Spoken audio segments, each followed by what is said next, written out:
Panama's government has decided to lift import tariffs on several products and proposed to repeal tourism incentives retroactively. French President Emmanuel Macron arrived in Yaoundé, Cameroon's capital, the first stop of his three-nation tour to Africa, including Benin and Guinea-Bissau. Also, the Israeli military demolished the homes of two Palestinians suspected of killing an Israeli security guard in a West Bank settlement back in April. From the headquarters of TeleSUR English in Havana, Cuba, this is From the South. I'm your anchor, Gladys Quesada, and these are the news. In Panama, the government's cabinet has decided to lift the import tariffs on several products and proposed to repeal tourism incentives retroactively. The Cabinet Council approved on Monday afternoon the elimination of import fees on a list of productions and products agreed upon at the Unified Dialogue Table for Panama, which is being held in Penónome, the province of Cocle. Some of the listed products are corn flakes, corn cones, and other corn analogs, toilet paper, as well as sanitary napkins, pads, and tampons. In addition, the cabinet made progress towards repealing tourism incentives denounced by the people for granting multimillionaire benefits to the wealthiest business persons in the country.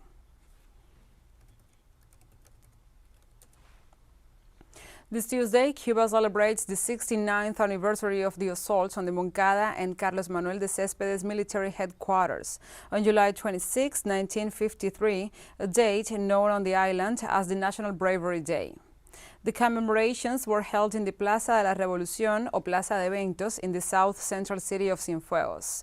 That central province was chosen and awarded as the venue for the celebration due to its progress in the political, economic, and social spheres, despite the impact of COVID-19 and the tightening of the U.S. government blockade against Cuba. On Monday, the President of the Republic and the First Secretary of the Central Committee of the Communist Party, Miguel Díaz-Canel, toured the key economic and social points of the city, among them the Carlos Manuel de Céspedes thermoelectric power plant. The President also held a meeting with some 200 solidarity activists from Puerto Rico and the United States, grouped in 32nd Pastors for Peace Caravan, the Juan Rius Rivera and Venceremos Brigades, and the Socialism and Liberation Party. Díaz-Canel also participated in a cultural gala held at the Tomás Terry Theater called Cienfuegos, Dreams and Hopes, alongside other government officials. On July 26, 1953, a group of young rebel people led by Fidel Castro, later identified by history as the Centennial Generation after the birth of national hero José Martí, led the insurrectional actions in Santiago de Cuba and Bayamo. Although the assault failed, Fidel himself described the act as a political victory because it was the first spark of the Cuban Revolution. In Brazil, thousands of people participated in the Black Women's March, which took place simultaneously in the cities of São Paulo, Belém, and Salvador de Bahia. The day of the struggle commemorated the Day of Black, Latin American, and Caribbean Women, and the march served as a protest against structural racism, the absence of effective public policies to combat inequality, and the lack of representation at instances of power. All this happening in a country where social, labor market, and political participation indicators show a lack of parity and representation of such groups as women, Black people, and brown people. The main slogan for this march was "The Right to Live."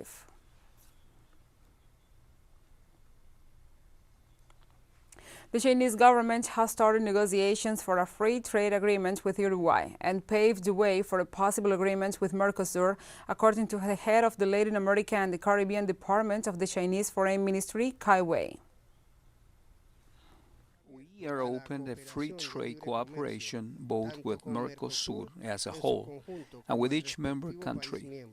We would like to further deepen mutually beneficial cooperation in many ways, including free trade agreements on the basis of non-interference in Mercosur's internal affairs.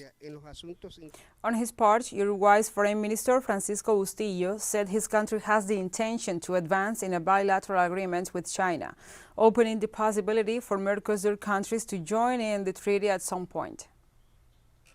Mercosur has always shown flexibility, for instance, regarding negotiating opportunities. We're not close to the possibility that of us concluding our free trade agreement with China and then, later on, at their own pace, other member countries may join in. In Haiti, at least 471 people were killed, injured, and missing as a result of gun violence in the last 9 days. The United Nations organization informed through a statement that these are the latest reports between July 8th and 17th, while regretting the violent events in the Caribbean nation. The UN indicated that some 3,000 inhabitants had to flee their homes due to the conflicts between armed gangs. In this context, the various humanitarian agencies have begun to assist the most vulnerable people, detailing that the security situation in Haiti continues to be deficient. We'll take a short break now. Join us again after this.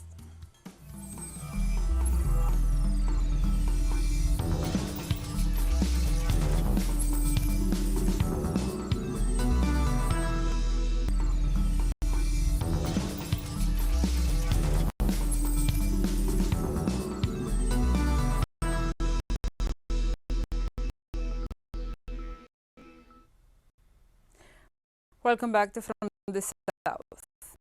United States health officials are considering to declare monkeypox a public health emergency if current management tactics do not control the virus. Likewise, officials have stated that the WHO emergency declaration will allow the United States and its partners to collaborate, share data, and transmit information to critical communities. Specialists have stressed that the United States has a 4-stage plan to test for and treat the virus.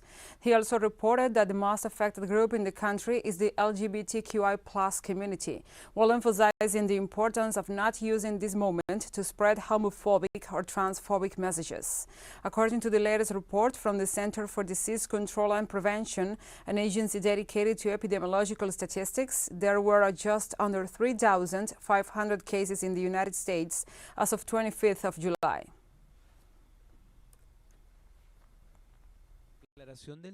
The declaration by Dr. Tedros on the public health emergency was a call to action to the global community to stop the spread of this virus.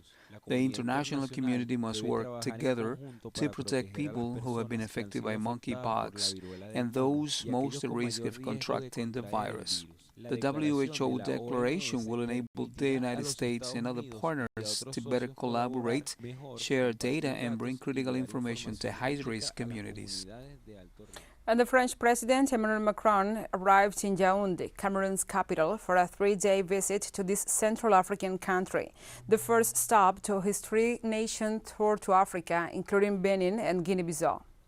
The French head of state was received by the Cameroonian Prime Minister Joseph Dion Ngoude at Yaoundé's airport. Later on, Macron met his counterpart Paul Biya at the presidential palace. Both leaders discussed the food crisis in Africa as a consequence of the conflict in Ukraine, the need for Cameroon to increase its agricultural production, and the country's upsurge in insecurity, as France prepares to complete its withdrawal from Mali this year. Macron is accompanied by the French Ministers of Foreign Affairs, Armed Forces, and Foreign Relations, as well as the French Secretary of State for Development.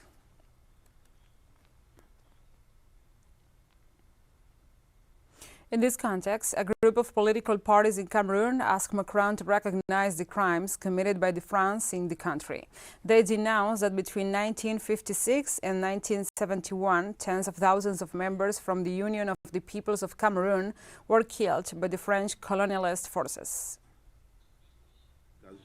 We take the opportunity to awake the people of Cameroon to the historical problem we have with France. This means we want to settle the liabilities, all the crimes that France has committed in Cameroon. We have to put them back on the table. Everything must be done so that Cameroon will no longer accept French hegemony willingly or by force. Greece and Poland, as well as Spain, cancelled the European Commission's proposal to reduce gas demand in the community bloc by 15% until April 2023. Poland will not agree to reduce gas consumption, as other European Union countries have agreed to do, Polish Climate and Environment Minister Anna Moskwa told a press conference. Greece did not accept the European Commission's proposal either, said Greek government spokesperson Yannis Nkonomou, as the European Executive's plan implies a much greater reduction of the 24%. The Spanish government said that they do not agree with the idea, as they are not so dependent on Russian gas to require their citizens to reduce consumption.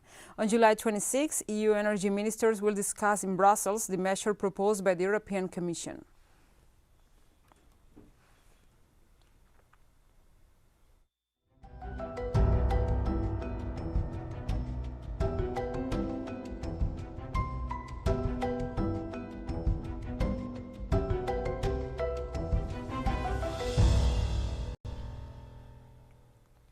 Now we move on to other topics. In the United States, more than 2,000 firefighters are battling the largest wildfire yet this summer in California.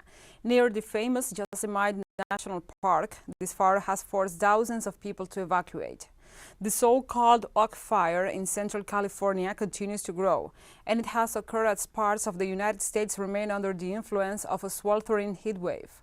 The blaze, which started Friday in Mariposa County, has consumed 6,800 acres of forest.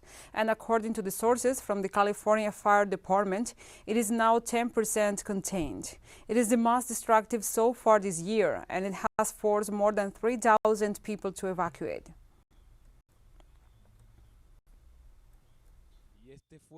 If this fire hits the Ferguson fire scar, it will slow down a little bit because there is less fuel there. That fire was as recent as 2018, so all the vegetation that has come back will be thinner than a lot of vegetation that hasn't burned. And we have more news coming up after a final short break, so stay with us.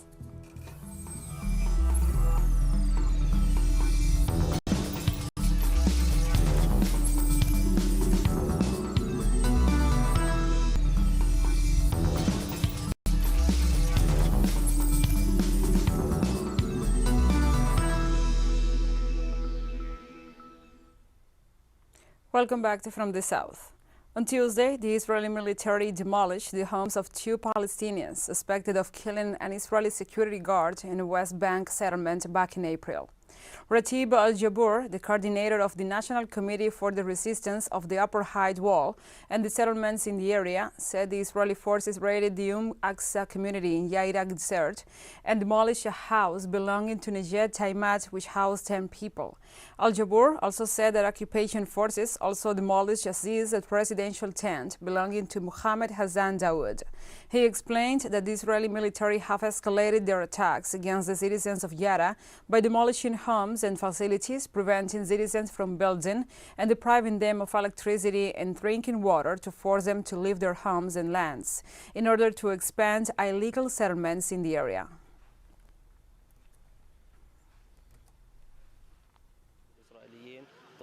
Hundreds of Israeli soldiers entered the city and surrounded the houses of Yusuf Aziz's family and Jaja Maray's family as well. They demolished Yusuf Aziz's house at around 2 in the morning. They also placed explosives in Maray's house and blew it up at around 7:30 a.m. And they are still here. Clashes broke out between Palestinian youths and occupation soldiers. 4 youth were injured with rubber bullets. On Tuesday, the Chinese government condemned the Taiwan's yearly Han-Quan exercises, emphasizing there only raised tensions between both nations. The country's defense authorities said that on the second day of the island's largest annual military drills, fighter jets and warships launched various types of missiles aimed at intercepting a group of enemy ships. Anti-submarine rockets and the depth charges were also launched in a 5-day drills that will simulate a scenario of an assault on the island.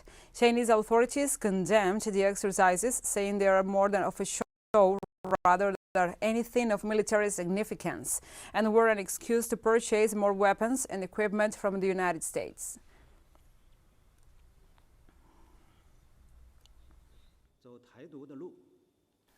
The road to the Taiwanese independence is a dead end. Taiwan's delusional attempt to confront militarily the mainland is like a mantis trying to strap a chariot. It will eventually fail. Indonesian President Joko Widodo began his presidential tour of 3 East Asian countries on Tuesday by meeting his Chinese counterpart Xi Jinping. At the meeting, both leaders pledged to increase bilateral trade and expand cooperation in areas such as agriculture and food security. Widodo's visit was the first trip by a foreign leader to China since the Winter Olympic Games in February, due to Beijing's adoption of a strict zero-COVID policy that has limited visits by foreign dignitaries. The Indonesian head of state will then depart from Japan and South Korea for talks with their respective leaders later in the week.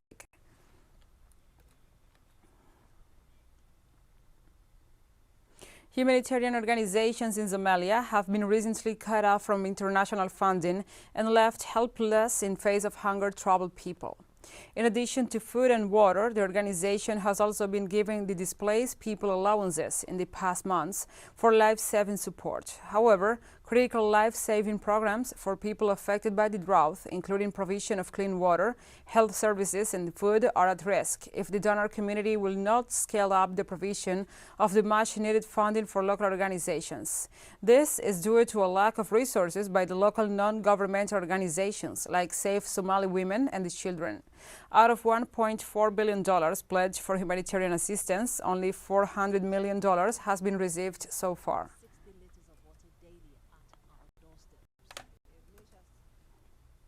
At least 21 people have died and 30 others are ill after drinking altered liquor in western India, officials said on Tuesday. Senior government official Mukesh Parmar said the deaths occurred in 2 districts of Gujarat state, where manufacturing, sale and consumption of liquor are prohibited. There is no information so far on what chemical was used to alter the liquor. Police officials reported they have detained several suspected bootleggers who were involved in selling the alcohol. Illicit liquor has become a hugely profitable industry across India, where bootleggers pay no taxes and sell enormous quantities of their product to the poor and at cheap rates. In 2020 alone, more than 100 people died after drinking tainted liquor in Punjab state.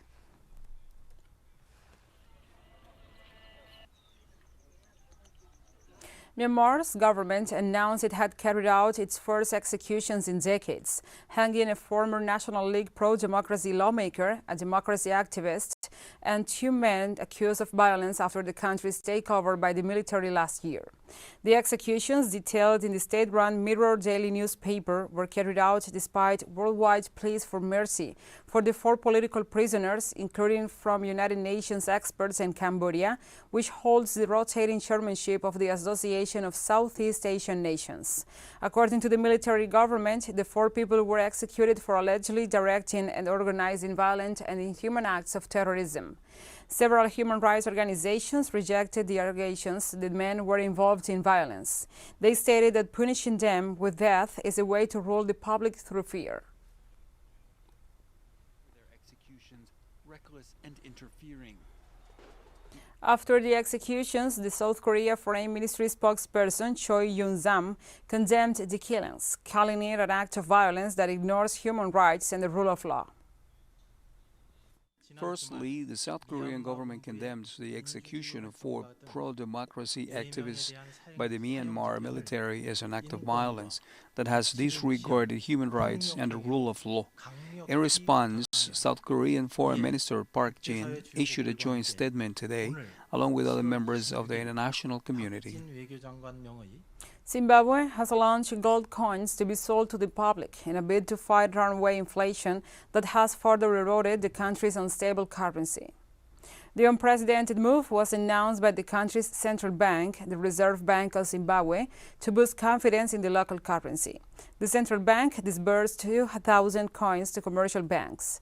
According to the governor of the Reserve Bank, the first batch of the coins was meant outside the country, but eventually they will be produced locally.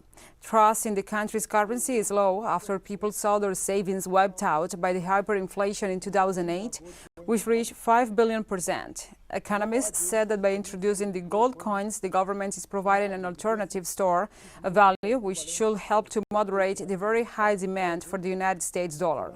$45.35.